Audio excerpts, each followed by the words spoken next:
কোটি কোটি জন্মের সুকৃতি আর ভাগ্য না থাকলে কিন্তু হরিকথা শ্রবণ করা যায় না। দেখো একটা গাছে যখন বাবা ভালো করে বুঝে নেবে, যখন আমের গুটি ধরে মা, এই যে চারপাশে এখন কুয়াশা পড়ছে না, কুয়াশা পড়লে কি হয়, গুটিগুলো ঝরে পড়ে যায়। তাহলে আমাদের মনেও যদি হরিনাম শুনতে এসে আশা জন্মে যায় না। আমি একেতেই বললাম আজকের মহৎ তিথি একাদশীর তিথি, যেই তিথিতে বসে আমাদের একান্ত মনে হরিকথা আস্বাদন করবার কথা। তাহলে এই বাসরে বসেও যদি আমার মনে চিন্তা আসে যে আমি কখন বাড়ি যাব, কখন ঘুমাবো, কখন খাবো, এই চিন্তা যদি আমার এখানে বসে আসে মা, তাহলে কুয়াশা যদি মনে একবার চলে আসে, তাহলে তুমিও কিন্তু সেই ভজনের পথের গুটি থেকে ঝরে পড়ে যাবে।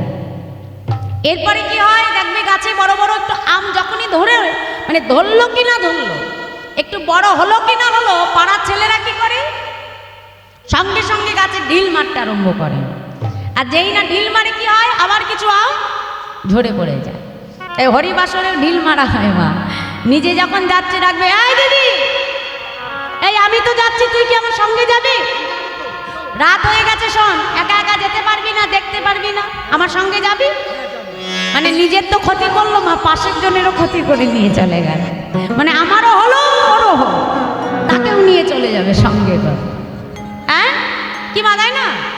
কিন্তু দেখো এখানে যদি একটা ডান্স হাঙ্গামা হতো, নাচানাচি হতো, হ্যাঁ যাত্রাপালা হবে, নাচানাচি হবে, ডান্স হাঙ্গামা হবে, সিনেমার আর্টিস্ট আসবে, দেখো তাকে দেখার জন্য লক্ষ মানুষের ভিড়, কি হয় কি না মা? কিন্তু দেখো যে হরি কথা আমরা শুনলে জীবের মঙ্গল হয় মা, যে হরি নামে জীবের চিত্ত শুদ্ধি হয়। দেখো নাচানাচি করলে একটা জিনিস হয়, সেটা হলো মানুষের মনোরঞ্জন করা হয়। নাচানাচি করলে মানুষের মনোরঞ্জন হবে, কিন্তু আমাদের কিন্তু তাতে কোনো পরিবর্তন হবে না, কোনো ফল পাওয়া যাবে না মা। কিন্তু আমরা সেটা দেখতেই ভালোবাসি। এ জগতে দুই প্রকারের মানুষ আছে। একদিন ছিল প্রভুপাদের কাছে, মানে ইসকনের যিনি প্রতিষ্ঠাতা, সেই প্রভুপাদের কাছে এক শিষ্য এসে বলছে, বাবা এ জগতে দুই প্রকারের জীব থাকে, যারা হরিকথা শোনে আর যারা হরিনাম শোনে না।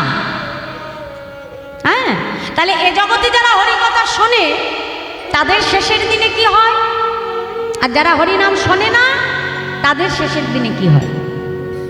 হ্যাঁ, মানে মৃত্যুর শেষ পরিণতি কি হয় তাহলে? প্রভুপাদ তখন মৃদু হেসে বলছে, অতি উত্তম প্রশ্ন করেছিস বাবা। আচ্ছা একটা কথা বলতো, তুই কখনো বেড়ালকে একটি সন্তান প্রসব করতে দেখেছিস? কি মায়েরা বেড়ালকে সন্তান প্রসব করতে দেখেছ? কারা কারা দেখেছ?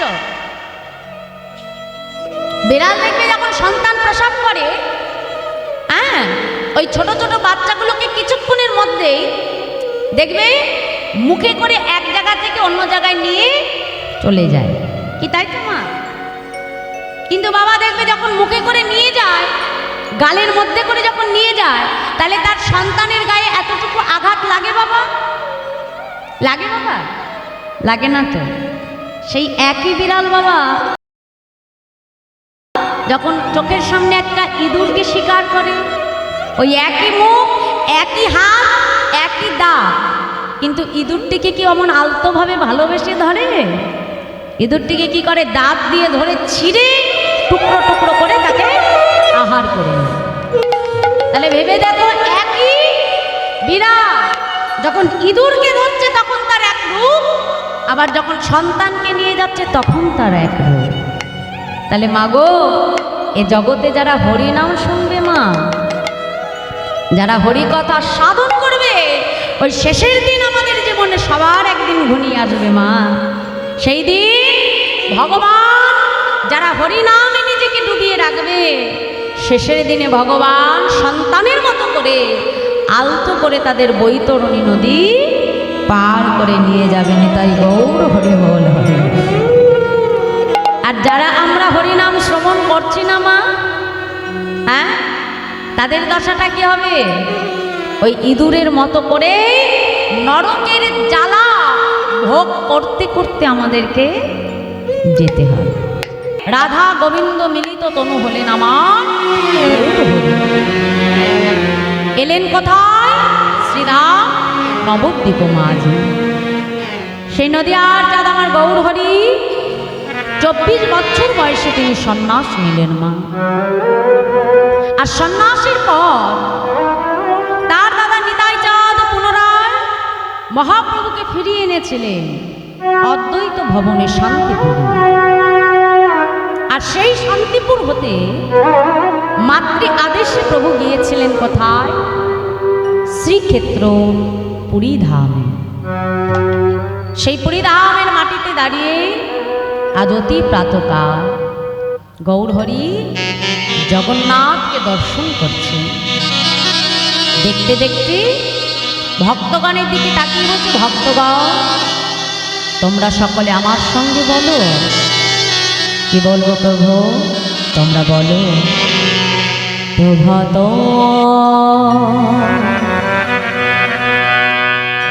সময়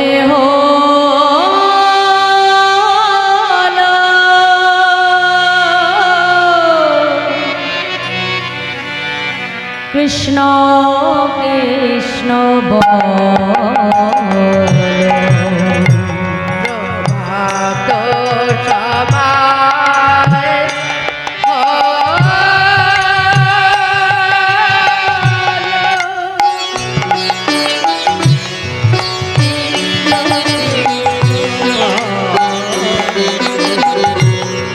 কৃষ্ণ ভজ কৃষ্ণ চিন্তা কৃষ্ণ নাম করসা নাম বিনা বলি যে গতি নাহিয়া ও গতি না সেই কৃষ্ণ ভজনিষ্ঠা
হরিনাম গাইতে গাইতে প্রভুর পশ্চাতে এসে দাঁড়ালেন অগণিত ভক্ত। আর সেই অগণিত ভক্তের পেছনে এসে দাঁড়ালেন আরেক ভক্ত। ধীরে ধীরে গৌরহরি সেই ভক্তের কাছে এসে দাঁড়ালো। এই যে, কি নাম তোমার? আগে প্রভু আমায় বলছো? আমার নাম গোবিন্দ ঘোষ। কোথা থেকে এসেছো? দয়াময়, আমি যে সেই অগ্রদ্বীপের মাটি থেকে এসেছি। কার কাছে এসেছো? প্রভু আমি যে তোমার কাছে এসেছি। আমার কাছে? আমার কাছে কেন এসেছো? গৌরহরি আমি যে তোমার সঙ্গী হতে চাই। কি বললে? আমার সঙ্গী? না না না না না, আমার সঙ্গী হতে যেও না। কেন জানো? এ জগতে যারাই আমার সঙ্গী হয়, এ জগতে যারাই আমাকে ভালোবাসে, তাদেরকেই যে প্রত্যেকটা পদে পদে দুঃখ কষ্ট পেতে হয়। চলে যাও, চলে যাও, তুমি সময় থাকতে থাকতে ঘরের ছেলে ঘরে ফিরে যাও। গোবিন্দ ঘোষ ছুটে এসে গৌরহরির চরণটা জড়িয়ে ধরেছে। প্রভু, আজ আমি তোমার সঙ্গী হব বলে আমার সর্বস্ব পরিত্যাগ করে আমি তোমার কাছে এসেছি। গৌরহরি, আমাকে তুমি চলে যেতে বলো না প্রভু, আমাকে তুমি চলে যেতে বলো না দয়াময়। গোবিন্দ, এই গোবিন্দ ঘোষের বদনের দিকে তাকিয়ে হঠাৎ মহাপ্রভুর পূর্ব লীলার কথা মনে পড়ে গেল। মা, কোন লীলা জানো? যেদিন গোবিন্দ মধুময় বৃন্দাবনে রাস লীলা করেছিলেন। আর বাবা, ওই রাসমঞ্চে যতজন গোপী ততজনই কৃষ্ণ। এখন সবাই আজ গোবিন্দকে কাছে পেয়ে মনে মনে চিন্তা করছে, দেখেছো বধূ আমাদের কত ভালোবাসে। একটা কথা যেন বাবা, এ জগতে ভগবান তোমার সব সহ্য করে নেবে, কিন্তু দুটি বস্তু ভগবান কখনো সহ্য করে না। এক, কোনো ভক্তের অহংকার, আর এক হলো বাবা কোনো ভক্তের চোখের জল। তা আজকে ভগবানকে কাছে পেয়ে সখীদের মনে যখন অহংকার এসে গেল, গোবিন্দ আমার কি করলেন? রাধারানীকে সঙ্গে নিয়ে রাসমঞ্চ ছেড়ে অন্তর্ধান হলেন। আর যেই না বাবা শুধু রাধারানীকে সঙ্গে নিয়ে চলে গেলে, এখন রাধারানী মনে মনে চিন্তা করছে, দেখেছো এই এত গোপীর মধ্যে থেকে বধূ শুধু আমাকে নিয়ে এলো। হ্যাঁ, না জানি আমার বধূ আমাকে কত ভালোবাসে। গোবিন্দ মনে মনে চিন্তা করছে, রায়ধনী, আজ আমার কাছে পেয়ে তোমার মনে অহংকার এসে গেল। রাধে, শোনো রাধে, এ জগতে আমি যে শুধু তোমার একার নই রাধে, এ জগতে তোমার মতো করে কোনো ভক্ত যদি আমায় ভালোবাসে, এ জগতে তোমার মতো করে কোনো ভক্ত যদি আমায় সেবা দেয়, আমি যে তৎক্ষণাৎ সেই ভক্তের হয়ে যাই। রাধে, আজ রাধারানীর অহংকার আমার গোবিন্দ মেনে নিতে পারলেন না। রাধারানীকে গভীর বনে একা ফেলে বধূ অন্তর্ধান হয়ে গেল। রাধারানী গভীর বনে বসে বসে ক্রন্দন করতে লাগলো। কই প্রাণ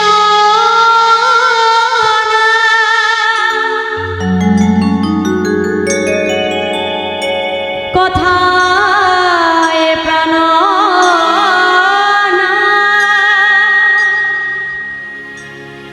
দেখা দাও,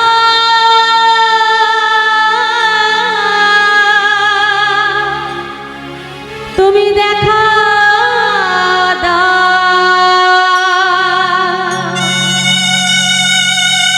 রাধারানী গভীর বনে বসে বসে কাঁদে। এমন সময় রাধারানীর অষ্টসখীর এক সখী, যার নাম রঙ্গদেবী, রাধারানীর কাছে এসে বলছে, হ্যাঁ রে রাধে, তুই যে বলিস তোর বধূ তোকে এত ভালোবাসে, তা হ্যাঁ রে, এতই যদি তোকে ভালোবাসবে, বল এই গভীর বনে কেন তোকে একা ফেলে সে চলে গেছে? রাধে, তোর বধূ যদি আর কখনো তোর কাছে ফিরে না আসে, বল বল তুই কি করবি রাধে? রাধারানী ক্রোধান্বিত হয়ে সখীকে ডেকে অভিশাপ করে বলল, সখী, আজ আমার এহেন দশায় তুই এমন কথা বলতে পারছিস? সখী শোনে রাম, আজ আমি রাধারানী হয়ে তোকে অভিশাপ দেব। এ জগতে কোনো ভক্ত যদি ভগবানকে কাছে পেয়ে যদি কখনো তাকে হারিয়ে ফেলে, তবে ওই ভক্তের মনে যে কতটা বেদনা, কতটা যন্ত্রণা, তোকেও একদিন আমার মতো ভক্ত হয়ে সইতে হবে। তোকেও একদিন আমার মতো ভগবানকে হারিয়ে কাঁদতে হবে। আমি রাধারানী আজ তোকে অভিশাপ দিলাম। এই রাধারানীর অভিশাপ মাথায় নিয়ে বৃন্দাবনের সেই রঙ্গদেবী সখী কলিযুগে হলেন আমার ভক্ত গোবিন্দ ঘোষ। তাই আজ গৌরহরি যেই না গোবিন্দের বদন দর্শন করলো মা, সঙ্গে সঙ্গে পূর্বলীলার কথা তার মনে পড়ে গেল। মনে মনে চিন্তা করছে, গোবিন্দ তোমাকে যে সঙ্গী করে নিতেই হবে। শোনো শোনো ও গোবিন্দ, এই যে শোনো, আজ থেকে তুমি আমার সঙ্গী হলে। আর বাবা, যখন থেকে ভগবান সঙ্গী করে নিল তখন থেকে শুরু হয়ে গেল ভগবানের কাছে তার কঠিন পরীক্ষা। হ্যাঁ, একদিন ডেকে বলছে, এই যে গোবিন্দ, তা এতদিন যে হয়ে গেল তুমি এই পুরী ধামে এসেছো, তা তুমি কি ভালো করে জগন্নাথকে দেখেছো? গোবিন্দ বলল, প্রভু এই যে আমার দিকে তাকাও। বলি, কোন জগন্নাথের কথা বলছো? কেন? মন্দিরে যে জগন্নাথ, আমি তো সেই জগন্নাথের কথা বলছি। হ্যাঁ গৌরহরি, মন্দিরে যে জগন্নাথ সে তো অচল জগন্নাথ, চলতেও পারে না আবার কথাও বলতে পারে না। হ্যাঁ, কিন্তু জানো প্রভু, আমি প্রত্যেক দিন যে জগন্নাথকে দেখি সে চলতেও পারে আবার কথাও বলতে পারে। হ্যাঁ গো গোবিন্দ, এই সচল জগন্নাথ তুমি কোথায় পেয়েছো? শুনবে দয়ামা, শোনো শোনো, তহু জগন্নাথ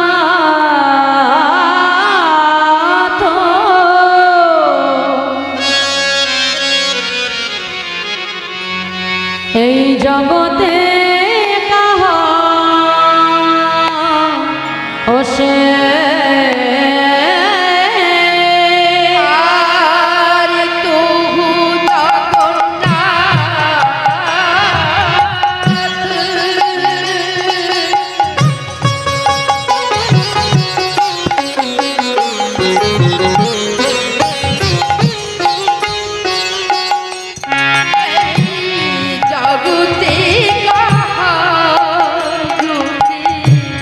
জগবহে নহে ছোরে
দয়া যেন না ছোড়ো